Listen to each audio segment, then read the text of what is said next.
My secretary does it for me. Okay.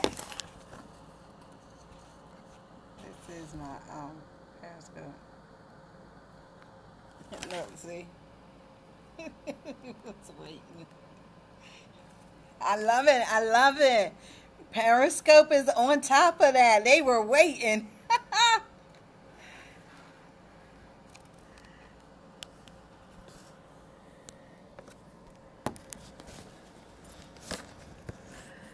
Okay, I'm hoping you guys can see us. All right.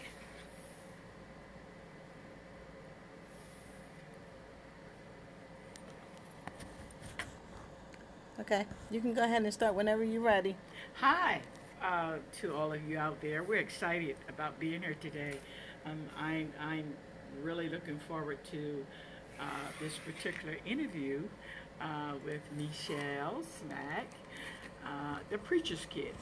Uh, we said earlier this week the tables have turned. Now it's her time. She interviews everybody else, but it's my turn to interview her. We're just going to jump right in because I feel like today we're going to gain a lot of insight as well as wisdom on how we can really become better parents as well as better pastors.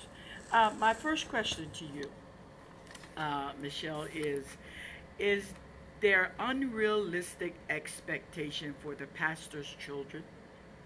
Of course. That's a good question. I would say, first of all, I think a lot of the congregation and just people, when they hear that you are a pastor's kid, they expect for you to be like your mom and your dad. Okay. I don't have my mother's anointing. I don't Mm-hmm. have my father's anointing. And they expect for us to be perfect. They don't. I don't. I feel like they don't give us an opportunity to make mistakes and to have failures, just like they would. Mm-hmm. And they're not really being giving you the opportunity to be who you are, which is children, correct? Right. My name is Michelle Applewhite. My Mm-hmm. mother's name is Brenda Smack. Mm-hmm. Those are two different. You know what I'm saying? Those are Absolutely, I two understand. different Yes. people with two different characters. I do things different. She do, like your Absolutely. kids. Right, right, right. They have their own personalities, their own makeup. And the reason why I asked the question is that sometimes I don't know an awful lot because I was never a preacher's kid. But just from what I've observed and what I've seen is that they have all of these things that they want the preacher's kids to do, but they really don't have any real expectations for their own children. For that, right. I think So, this is just me. uh huh, I'm gonna go out there on a limb for the other preacher's mhm, kid. mhm, I think what it is a lot of people feel like, well, if we take the focus and put the focus on the pastor's daughter or the pastor's son, then you really won't see that my kid is jacked up, because we can be ah, doing the same mhm, sin uh huh, that their kid is doing, uh huh. but because of the fact that we are the pastor's kid, then we know better. Oh, Ah, that's touchy right there for me. That's touchy. Yes, and I think that people do that. They may not be meaning to do it, but I think it takes the focus off the fact that your son is in fornication, your son is going to the club, just like, another pastor's son is. So what's the difference? Because sin is sin. absolutely. And to me, there is no difference because, again, as you said, sin is sin. But I think sometimes I find it appalling how people forget and don't want to really acknowledge that we are human, Right. whether it be the preacher's kid or my kid. You know what I mean? Because the truth of the matter is, all of them, whether they start out young, at the elementary age, all of them go through the stages of development. My kid as well as the preacher's kid. But you hear most people say, but that's the pastor's daughter. That's Hmm. the Hmm. pastor's son. So how am I? Okay, it's like you're the one putting us up here. Uh-huh. We're not asking to be put up here. You're putting us up here. The pastor's human like you. You see what I'm saying? Absolutely, I do. I do see that, and I think sometimes it's a far cry from people being able to accept the humanity of pastors as well as their children, because again, We are human, Right. and we're not perfect. They're a kid. You're going to go through. You went through the stages of development, Right. adolescence, puberty, the whole 9 yards. Their kid did the same. So I think sometimes their expectations are not within the confines of being reality. I think what they fail to realize is, and this is just me saying it, I'll say me. I did not ask to be a preacher's kid. If I could turn the tables So and you do didn't it come again, here with a tag on your no, tail. say, hey, I want to be I desire to be a preacher's kid. I did not want. I ducked from it, and a lot of times what happened was I tried to do the opposite of the expectations Yeah. of a preacher's kid, so you would not know That that you I were. was a preacher's kid. Yeah. But You see what you're, I'm saying? you're already labeled. Too Yeah. late for that. Yeah, like we Yeah. did not ask to enter into this world. We had no choice. True. We do not have a choice of the matter. It's like as if you dragging a mule and you're studying saying, well, I don't want to go, I don't want to be a preacher's kid. I don't wanna be-" But hey, and I think a lot of people, they overlook that and they think that this is an exciting life. It's really not. And it was something important you just said a moment ago. You didn't ask to be. And when you say that, I also think about your parents. Apostle William Smack as well as Apostle Brenda Smack. I love them. You know that, and I do too. That they didn't choose. No, They did not choose this. I can't talk for my mother. I know she would absolutely want to it throw was in the towel. something Crazy. that was God given, you know, God-given. and God chose them. And know. you have to follow it out. Absolutely. My next question, because we want to cover a lot today. We want to really do that because I'm hoping that some other preachers' kids are tuning in as well. But the other question I want to ask is, how difficult is it to mentally make the transition from your parents being your parents to to them being your pastor? Was there a transition that you had to make? There is still a transition Okay. that I'm making. That's what I want to hear. It's difficult because sitting in the congregation and you're looking at your leader, you know, you're looking at your mom and your dad, but you're also looking at your apostle and your apostle. And I've sat in church on many of Sundays and Wednesdays getting it mixed up. Uh-huh. You see the church members do stuff to your leaders, and then I'm not thinking on no member mind. I'm thinking that's my mom. So, you know, so in my mind, I'm thinking I'm going to get you as a daughter, not sit silent and pray as a member. Okay. So you brought up something that was in my questions here. It's a little bit further down, but you brought it up, so why not talk about it? How did it make you feel when you saw other people who were saying things and having negative behavior towards your parents? How did that make you feel? Because again, as you said before, it's hard making that transition because you see them as your spiritual leaders, but you also know that they are your parents. And how do you feel about that? Okay, that question is a whammy for me because I'm a very transparent person. Mm-hmm. And then on the other side, I'm realizing that we are on the air, Mm-hmm. we are alive on the media. So I'm just going to answer as Shell would answer. I'm not going to answer as a Christian. It And that's what I want. it angered me. I went through, honestly, years of hating church people. And I kind of still dislike some of them. There, I got some residue. I'm not gonna sit there and lie. I got some residue because I see you. I have been in my own shoes. I've seen people in the congregation get in my mother's face. I have seen people in the congregation like bucket her, and then I've seen my mother in return deal with it on a spiritual level, as in to say, that's still a soul. I'd still see her go back and still pray for the same people that got in her face. The same people who, I can identify, you see what I'm yes. saying? The same people.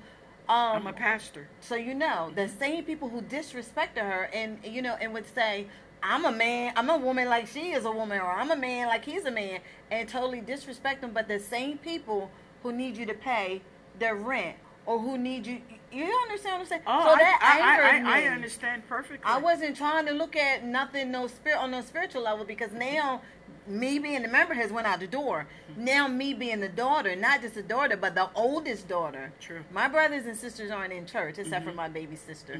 So I failed. I came short the mark. A lot of times I've slapped people in the church. I've cussed at people in the church, and I had to go through a process of getting it together and realizing, Shell, you can't deal with this in the natural. You have to deal with it in the spirit realm. True. And I believe, again, I'll say this, I'm not a pastor's, a preacher's kid, but I'm certain that is a very hard and difficult thing to do. And on the flip side of that, you spoke again about your parents who have to sit there, you know, And endure. and really endure it from a godly perspective. But also, I think about the position that they're put in, because they're Exactly. looking at you as being their daughter who wants to defend them, you know, and you're also over here as pastors who've got to do what's right in the eyes of the congregation. So what happens is they don't tell me a lot of stuff Right. that they really deal with. I only go based upon what I see. A lot of times a situation could have happened 3-4 days ago, and I not get it until later on. By the time I get it, everything's done calmed down. So now what I'm supposed to do? It's nothing. You understand? It's nothing I can do now. To be where you are. Y'all already got away with it. It's to remain calm. I think that one of the true characters of pastoring is the being able to endure and yet hold your character in a godly perspective, wherein you never stoop to the level of the people. But I can imagine it's got to be hard for any pastor, bishop, apostle, whomever they are, to be put. Now, I see my daughter, or I see my son, who is really trying to defend me, and also I've got this congregation of people that I've also got to protect and remember that they are souls of Jesus Christ. I honestly believe in my heart that our reward is going to be great as pastors. And I really believe that somebody said, well, based upon our works, based upon our works, we are going to be given an eternal reward. But I also believe that the greatest reward we're going to get is when we endure things just like we're talking about. I believe that God himself has a greater reward than what we can even imagine. And a lot of times I say, I don't want to, miss that, because I certainly want to hear him say, well done. I know that your parents do too. Number 3. Oh, you got a list of numbers? Yeah, I came prepared for the interviewer herself. Yeah. Listen, we're talking about all of that. Have you ever noticed, I'm stepping away now, but I think it's coming into line with what I want to talk about as well. What happens when you see people who say that they are really loyal to your parents, but on the other side of the coin, let's say it like this, they portray one image when they're with your parents, but then seeing them outside, there is a altogether different person. How has that affected you? What kind of impact does it have had on you? Okay. Yeah, I want to hear that. You see me now, right? I have no idea what questions you were going to ask, but by you asking these questions, it allows me to realize there is some residue. There is some tender spots. That is one of the tender spots. I have seen people come in. I've been in my mother and them's ministry maybe 14 years, dedicated. Okay. They've been in ministry, I think 17 or 18. And I have seen people come in, and I'm not just talking about people. I'm talking about from the pulpit, from pastors on, who say, God sent me to your ministry. This is so heart-touching to me. God sent me to your ministry. But remember to help now, we're you. reaching some others as well. And I'm glad today that you're speaking from that perspective, because my cutting you off, save your thought, But remember, there are men and women out there who feel that way who feel the and same don't have way. a voice. Don't have a voice. I've seen people come in this ministry from the pulpit on and say, God sent me to help you, to help your ministry, or God sent me to make sure that your needs are taken care of. Heard that lots of times. And and I'm as a daughter, and like I said, sometimes I get it twisted, but I know I am a prophetess. I know who I am, and I know what I pick up. Mm-hmm. And a lot of times people have just come in to get titles, to get up underneath of them. So when my mom and dad to go out and people see them with them, then they're trying to figure out. Then you have people who leave the ministry for whatever reason, and they take members with them. Mm-hmm. So what was really your motive? What hidden agenda did you really have? Is anybody stable? That's what I'm saying. So as a pastor's kid, it makes it awkward for me to attach myself to anybody that comes in, because I don't know whether you're for them or whether you're really against them. Absolutely, absolutely. And a lot of times what you see is, again, that people are pretty much trying to project themselves, hoping to gain or to become greater than. Not realizing they trying to make it just like y'all trying to make it. Absolutely, absolutely. In other words, they come in not with the motive or the heart to help, but with the sense of what can I gain that's going to benefit me. Exactly. And how sad is that? It's sad. And, It's sad. and with you, it's sad. It's damaging. Absolutely, it really is, because again, you can only hide But so much. but so much. Absolutely, I agree with you. I agree with you there. And on the other side of that, do you think that? And I say this, and I know what the answer is going to be. You got to know this as well, and I'm certain in your mindset you're probably saying, "Does my mom and them see that?"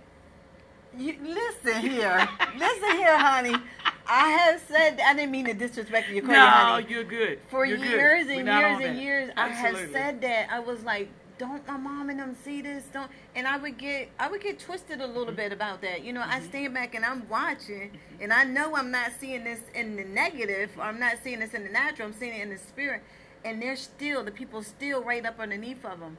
But then my mind goes back to, my mother is a prophetess. And my mother has been accurate a lot of times. My mother has discernments.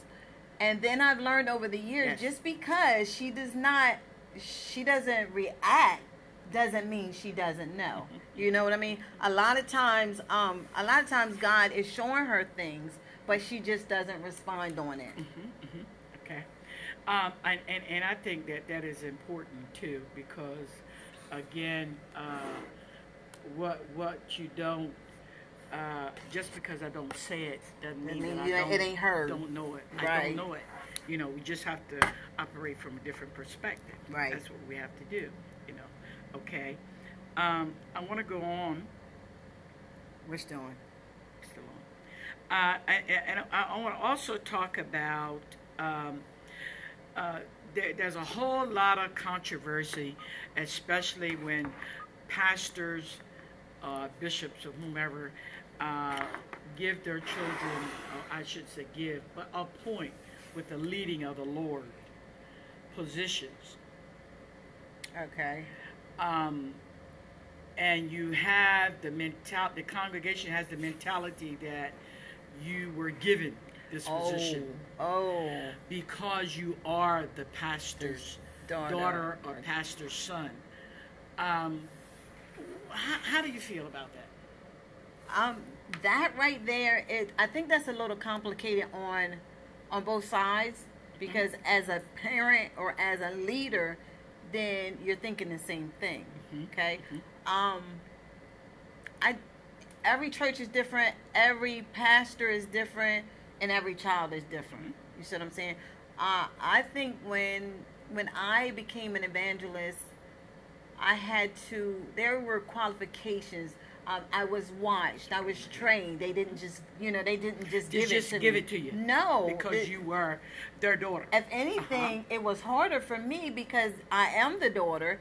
Then I was used as the example. You see what I'm saying? Absolutely. And I think people overlook that. Like, okay, just because I have the title and I have the license of being an evangelist, they didn't just give that to me.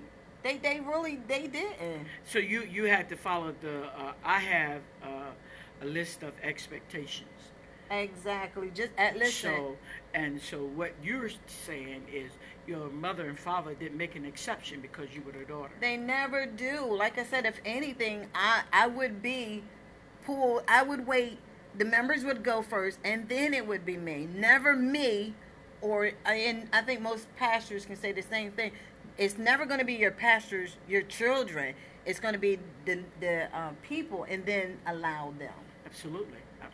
But sometimes people within their thinking, again, feel like, oh, she gave her that position or he gave him that position, when in actuality, it doesn't work like that. If you knew how many times I've sat back and did not do what the Lord told me to do because I didn't want the people to feel that way, nor did I want them to act crazy or stupid towards my leaders with them thinking, because one thing my mother always says is, this ministry is not going to be a family. It's not going to be ran by a family. It's not, and I say this often. And that's ministry good. is not family business. It's not a family business. But let me tell you something. A lot of times, a family member will step up to the plate when the congregation won't. You see what I'm saying? And I think people overlook that. They use this as a, the congregation uses this as a, I'm going to beat you in the face, because it's ran by the family. No, it's not that it's ran by the family. Sometimes the leaders don't have a choice but to use who's going to work. That's kids. And us as kids, we always going to step up to the plate. But I found myself standing back a lot and allowing other people to try to work. And they weren't having that. Yeah, and the truth of the matter is the ministry has to go on. It's got to go on. Unbeknown to what some of the congregation thinks, we're not stopping. So whoever has a heart and they're willing to jump in and do the job, not so much as we're giving somebody a position, but whoever's willing to take on that task, we certainly welcome it. And God's gonna honor that. Absolutely. And if the kids don't do, and if the congregation don't do, He'll bring somebody off the street that will do, because, like you said, ministry is gonna get done. It has to. It's not, and I think sometimes we fail to realize it's not our work. Right. It's His work. Right. And unbeknown to what people think, there's always this demand that he's putting on leadership. You got to get this done. You got to get that done. This has to be done, because why? It's His work. It's His work. It's His work. So I wanted to ask that. The other thing I want to ask, was there ever a time, or maybe it may be now, when you said, I just want my mom and dad back? In other words, I want to go back to the normal life, wherein they were not pastors. And the reason why I say this is because I hear it a lot, and it's commented a lot. I hear preachers' kids say, my mom and dad go through so much. You said earlier about different pastors coming in. Sometimes your family members know who are really true, authentic, friends for them, opposed to who's the enemy are. And they watch them be talked about. They watch them. Sometimes people try to tarnish their character. Sometimes they try to tarnish the ministry.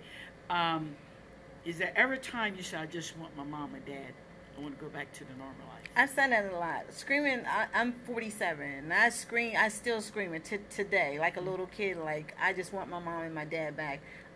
Like I said before, my brothers and sisters aren't in the ministry, except for my baby sister. And so they have the option of having mom and dad. With me being in the ministry, I have an apostle, and then I have mom and dad. But you make that transition? yeah, trying to make it like because of the members. And I know people are always hollering, "Don't worry about the people, don't worry about the people, don't worry." And that's true. We should not worry about the people. But when you're sitting in the ministry, you are concerned about other. Well, I'll say me concerned about how other people feel. Mm-hmm. So if I'm up underneath my mom 24/7, lollygagging and smiling and carrying on, then you've got members, believe it or not, who are jealous of that relationship.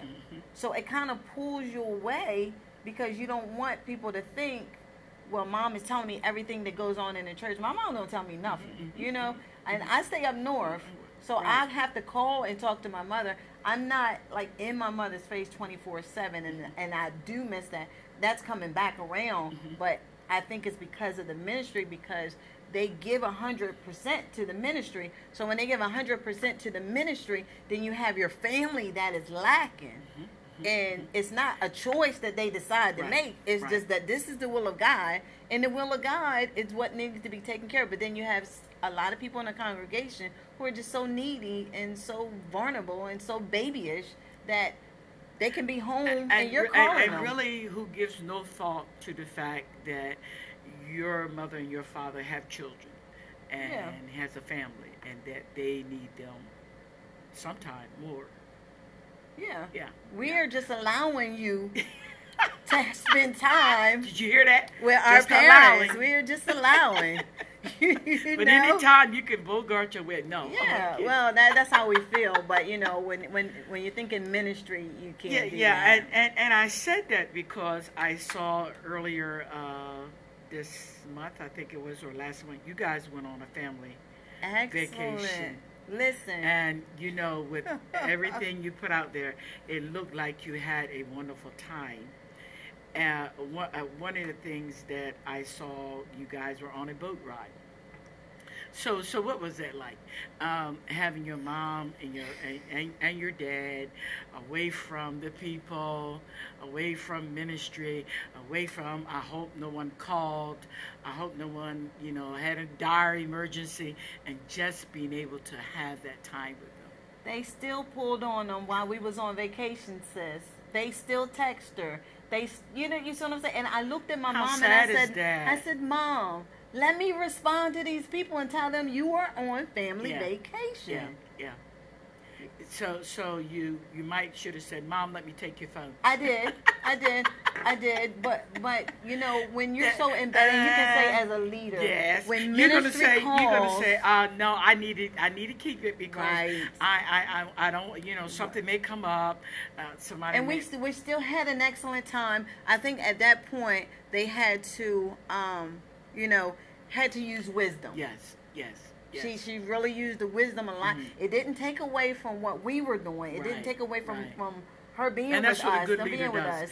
Yeah, they know how to use wisdom so that we keep a balance with everything that we do. Exactly. But that's what good leaders do. And you have excellent leaders. I think this one, at the end of a day, what do you think matters the most? After looking at from a preacher's kid, at the end of a day, what do you think matters most? At the end of the day, I think what matters most for me is that and I'm not going to say leaders, that my mom and dad are okay, that my mom and dad are healthy, that my mother and father are stress-free, and that my mom and dad are doing the work of the Lord. Not what people want them to do, but being obedient to God. And that what matters to me the most. And sometimes it's kind of hard to fight through the crowd because you got people who are like, you know, like little birds. Help me. At the end of the day, I just feel like any pastor or no pastor should be stressed concerning the ministry. True. You know, if they're teaching us and they're showing us and directing us how to live, we should be mature enough to be able to be a help to them. I should be able to intercede on their behalf. You see what I'm saying? And that's where God is maturing me right now, where when I come back, I should be able to be in a place where I can take the load off of them. You see what I'm saying? Not not about me, what I True, need. true. I should be able to take the load off of them. They should be able, you as a leader, at any given time, if the Lord tells you to go into another ministry and go preaching, you should be able to leave your church. Because you should have a congregation that is mature enough to carry on without any problems. At the end of the day, that's what I expect. Very, very true. And one of the things now, looking at leadership, I was sharing with somebody just the other day. There's an all-time high out there of pastors who are overly stressed to the point that some of them are having health issues, mental issues, Listen. as well as taking their own lives. Listen, God will really have to deliver me and set me free. You see what I'm saying? Because Yes. ministry should not do that to you. Yes. It Yes. should be as hard as you guys teach and preach, and as pastor kids, we see that. We see y'all pouring out. We see you going to people's rescue. We see you allowing people to come in your space. And at the end of the day, you should be stress free. It's so very true. So very true. The other thing I want to talk about now is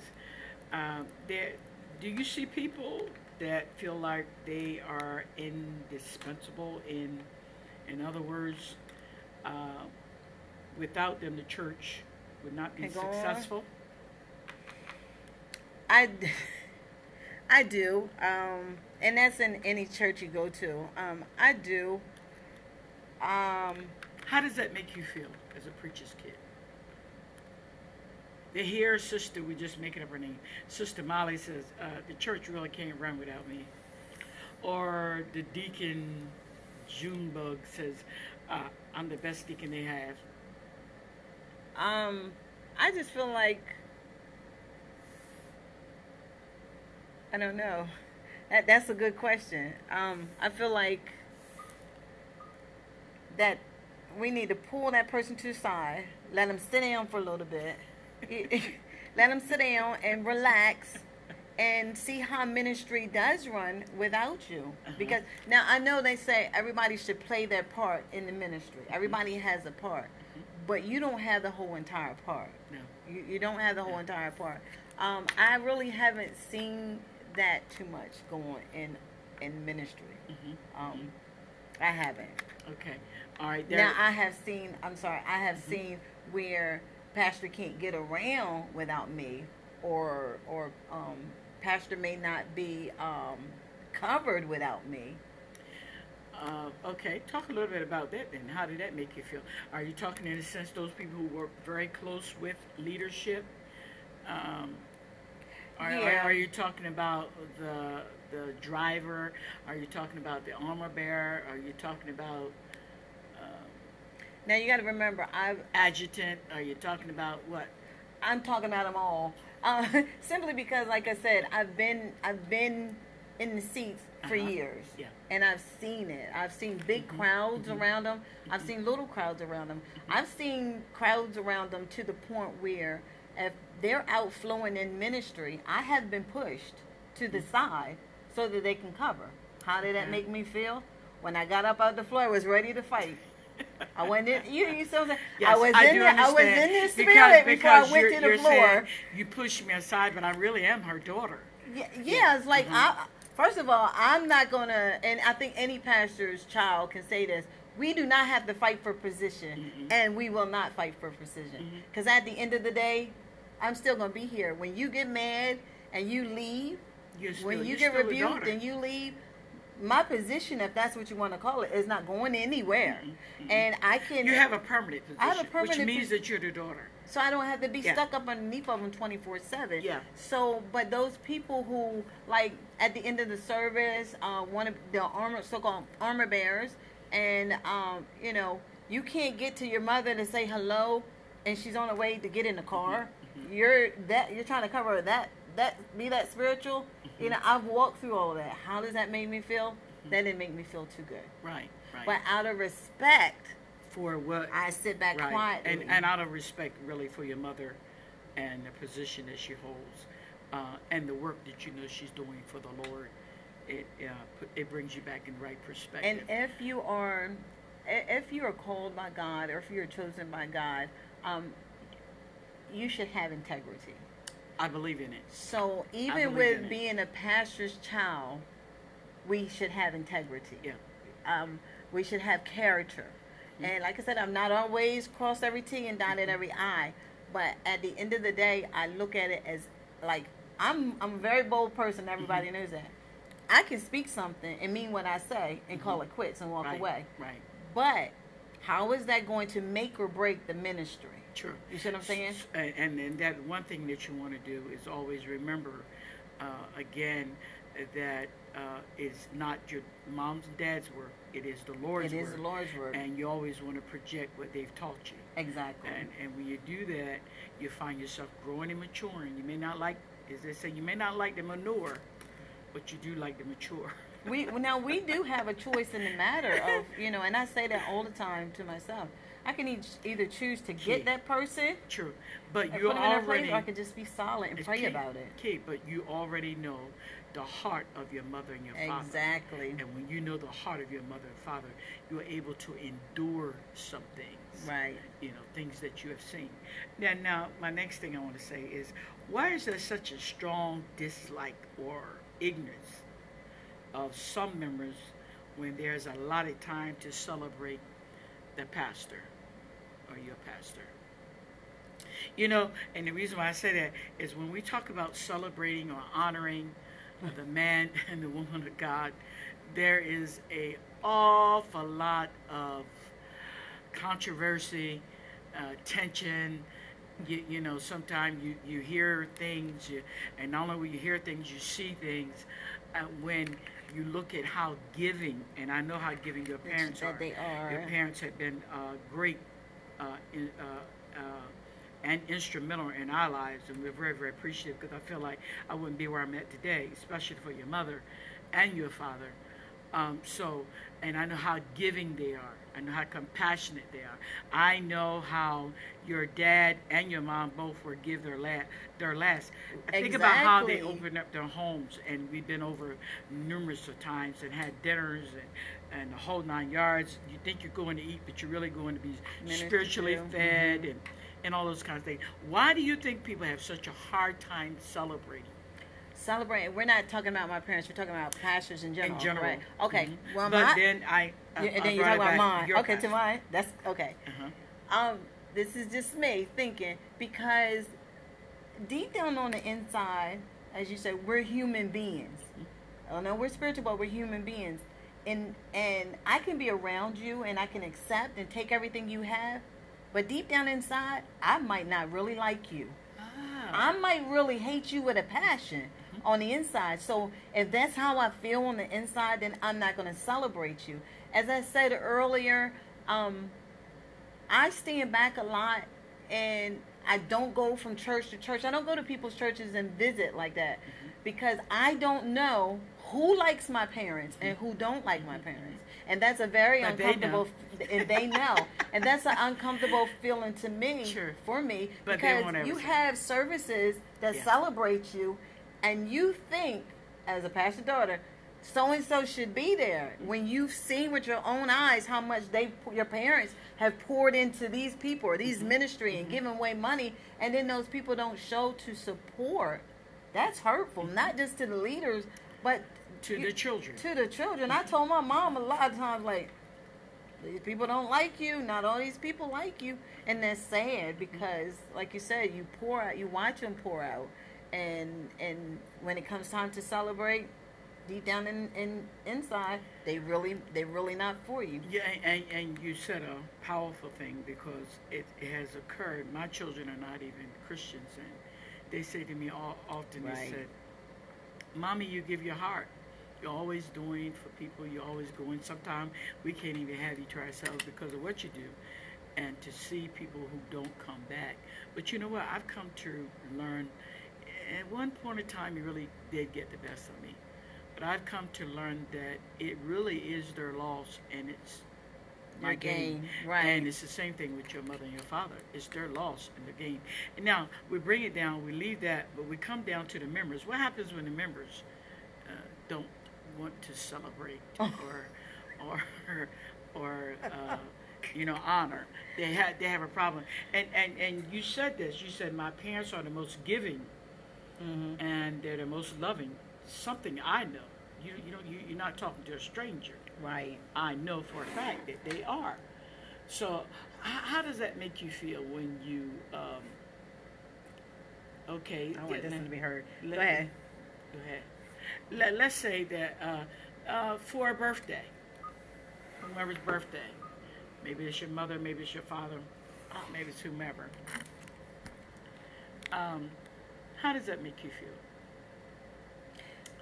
It doesn't make me feel good at all, simply because they sow their whole life, their whole entire life to this ministry. They give up everything that they have to make sure that this ministry gets. And then when you have people that aren't supportive, I think it's a slap in the face. Like, why are you wasting their time if you're not supportive of them?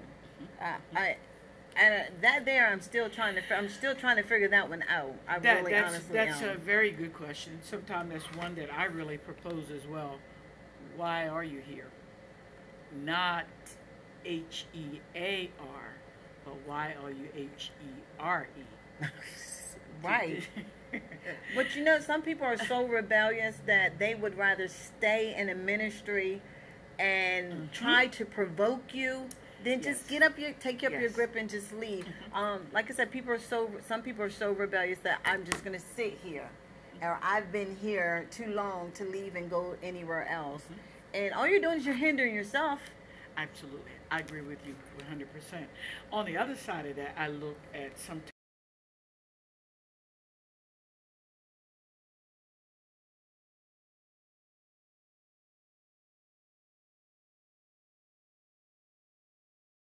times.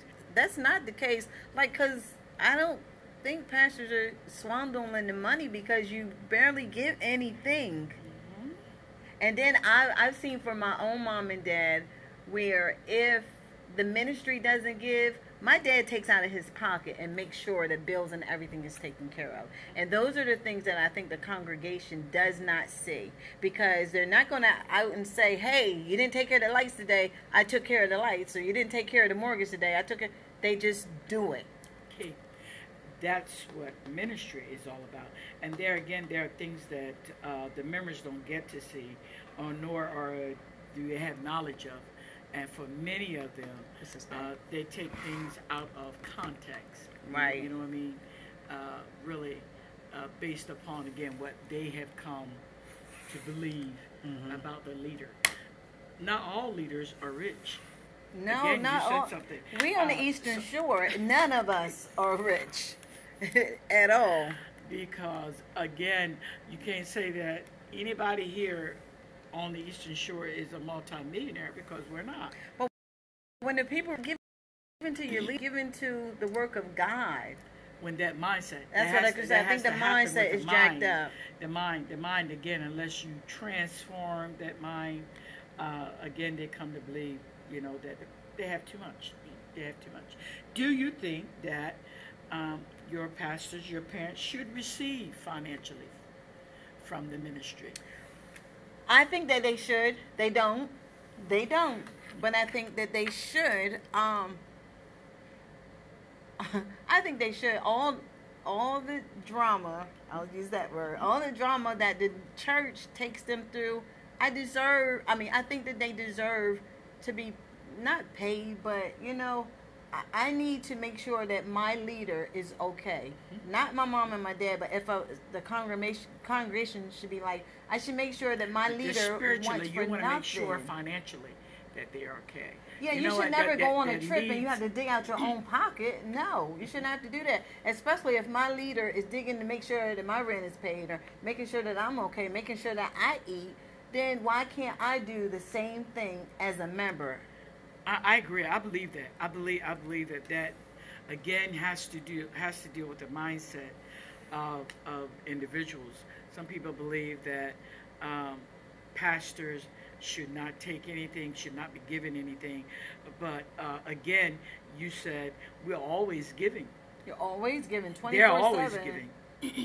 all the time, and think of what you're receiving from the giving. Sometimes people look at your life on a spiritual. Oh, they pray for me, they do this, but there comes a time in our life that we have needs. Sometimes you can have a need to the point that you don't verbalize it, you don't make it vocal, so that people will know. And how sad is that? Because again, I'm in agreement with you. Leaders should be taken care of. And someone should be in the place to Absolutely. discern that. Because you Absolutely. do have people that will not, like you said a while ago, some leaders won't say, hey, I need this, I'm in need of that. And then they should not feel ashamed if they have to ask you for something. I just feel like you should voluntarily give it. Here, Absolutely. take it. I mean, you're feeding me, you're helping me, teaching me how to go out there and how to do warfare. What is $20? What is $100? Especially if I have it in the bank. Especially when you have parents like yours who do so much for the people, as well as other pastors out there who do a lot of things. There are things that have been done that you're not even at liberty to speak about. And sometimes I get very annoyed, and I'm sure you can attest to this as well, when they exit the church and they go to another ministry. And then talk about the leader. They talk about their old leader to There the you new go. leader. Listen. There's nothing we'll talk about. How does that make you feel? Because I know, being with your parents for the length of time that you have been, I'm certain you've seen people call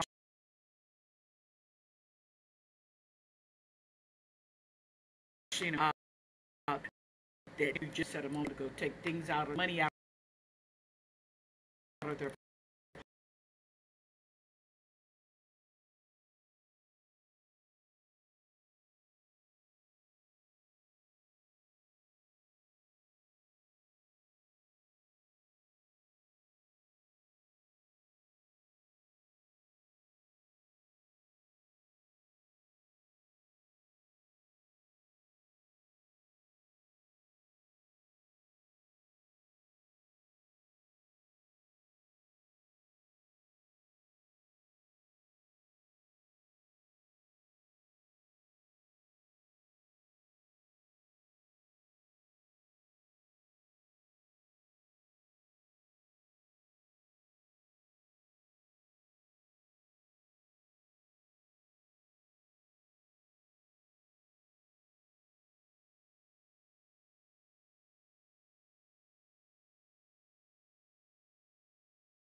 to know that if this person has or is coming here, that they have been released, just like you said, Right. by the leader. By the leader. And we have that paperwork that says you can.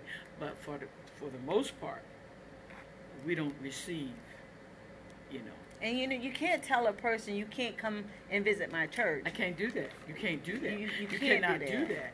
But what you can tell them is, okay, and I've said this more than one time, does your leader know that you're here? Does your leader know you're here? Does your leader know you're here on a Sunday morning? You come back again on Wednesday. Well, I mean, by the time you get back on Wednesday, I've already made contact.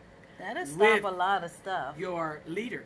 I think that it is a wise thing. And the reason why I said it's a wise thing is because I cannot go to another doctor. You cannot go and see another physician unless you sign a release form. Right. Now, That's true. when you sign the release form, it gives them the right to have your records sent.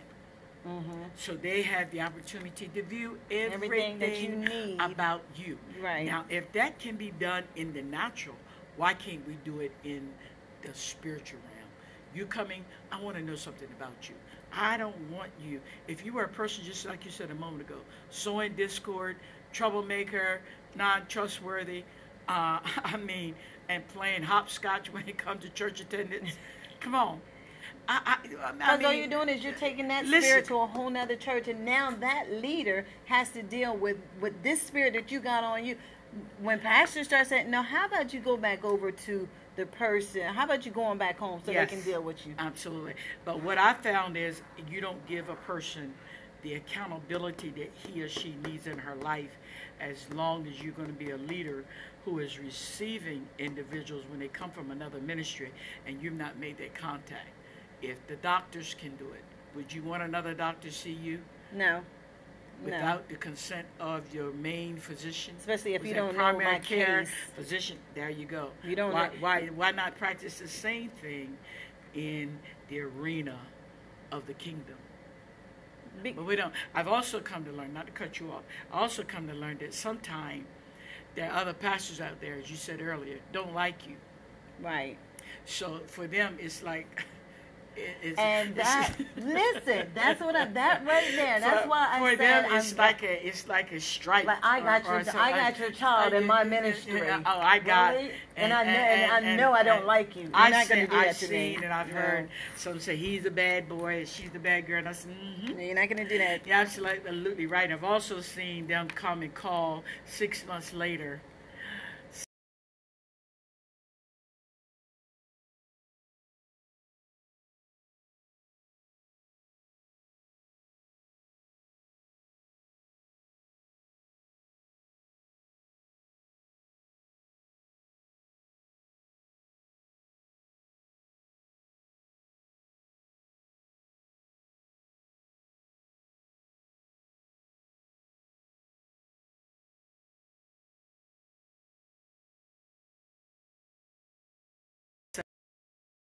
Such a call. You should call first. Yeah, you should call first. Call first. Yeah. My other thing I wrote down, I put a little star beside it because it's like a bonus question.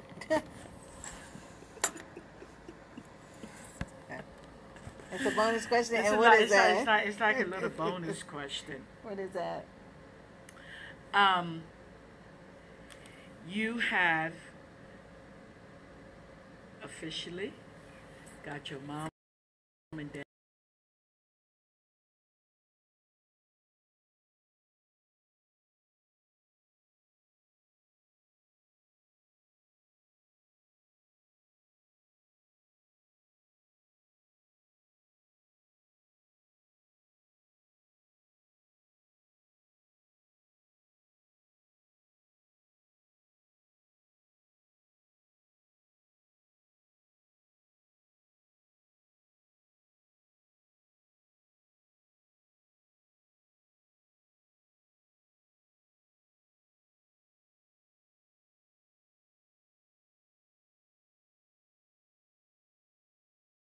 Okay.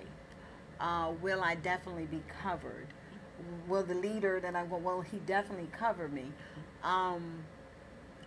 am I equipped? I mean, it's like when you're out, it's like moving from your parents' home going to college. Okay, it lets me know I've matured in some levels, but then there's still some levels that I need learning in. Will I make the right decision? Will I make the right choices? Will I be around the right people? You know, because now I know at my mom and those ministry, because I know they have my back, I can live life with walls around. So now I've got to put down walls and trust that God has my back. You see what I'm saying? Yes, and I have to I put do. my heart out there like, okay, he might decide that he want to bring me a couple friends. I don't know about that. You see what I'm saying? So I have to trust the leading of God, and that's kind of where it's an uncomfortable feeling because I'm out of my comfort zone. I'm way out of my comfort zone. Well, that's when you know you're in the will of God.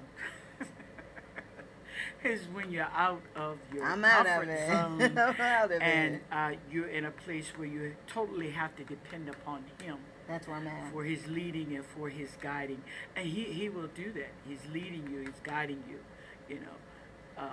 So it won't ever be the same because of where you're going and what you're going to be involved in. But one thing you can count on, He is really going to protect you. He's the one that's going to protect you. I do believe that. And so with that, feeling unfamiliar, unknown, will you be able to say in a couple of months, I've learned something from this. I've learned something from everything that we're talking about today. I believe that. We have some other people out there that are tuning in today. I pray that preachers' kids are watching as well as pastors. What would you say to them? I mean, there are a whole lot of them that perhaps have not reached the place, as you said earlier. All of us have areas. I myself, as being a pastor, I'm still a new kid on the block. I'm still learning. But what would you say to them today who have heard you, but they still have some things that have perhaps caused them to leave the place of where the mother or father does pastor, or just caused them to leave the church in general, leave God? I don't want to think about church, but I want to think about God, their walk with the Lord. What would you say to them today? First of all, I would say to focus on having a relationship with God, you and God.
First, God's healing. Absolutely. And once you're healed, then you can hear God clearly, and you won't make decisions based upon your emotions.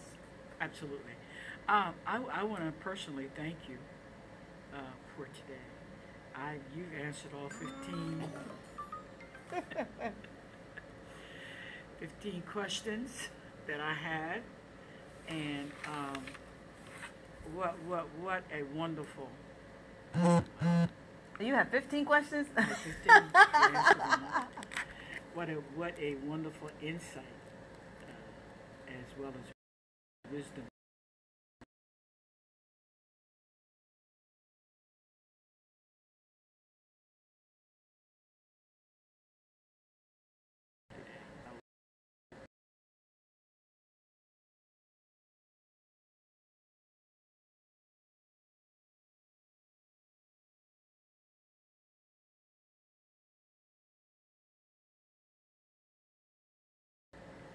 For your time, and certainly thank all of you for watching on today. We pray that something we said, she said, I should say Michelle said, help you today.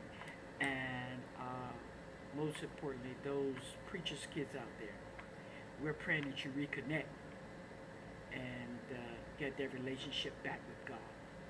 That is the most important. Out of everything that we said today, it's all about God. Love you.